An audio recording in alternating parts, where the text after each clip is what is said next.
ची सुरुवात आज आपण करणार आहोत ती म्हणजे एनआयएनं केलेल्या एका मोठ्या कारवाईची आणि या कारवाईच्या माध्यमातून एनआयएनं दाऊदचा एक मोठा डाव उधळल्याचं समोर येतंय।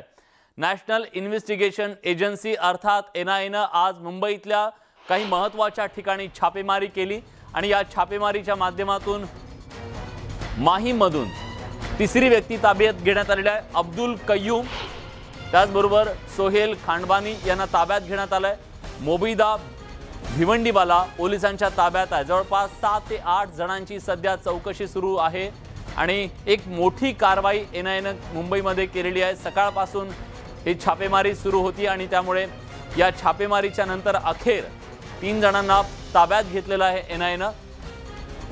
दाऊद इब्राहिमचे हे सगळे हस्तक किंवा त्याचे साथीदार आहेत असं कळतंय आणि त्यामुळे या सगळ्या लोकांची आधी चौकशी करण्यात आली, त्यांच्या आर्थिक व्यवहारांची चौकशी करण्यात आली आणि आता 3 जणांना ताब्यात घेतलं तर इतर जणांची चौकशी 7 ते 8 जणांची चौकशी सुरू असल्याचं कळतंय।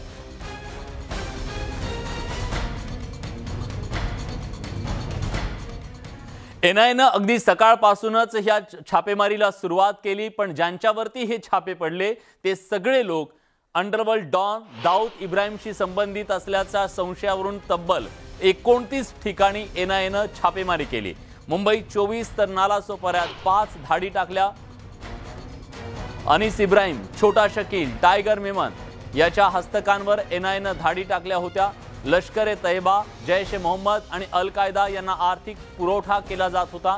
धाडीत मोठी रक्कम, हत्यारं, कागदपत्र, इलेक्ट्रॉनिक डिव्हाइस यांच्यासह दाऊदच्या हस्तकांनी रिअल इस्टेटमध्ये केलेल्या मोठ्या गुंतवणुकीची कागदपत्र सुद्धा एनआयएच्या हाती लागली आहेत। त्यामुळे एक मोठी कारवाई आज एनआयएनं केलेली आहे।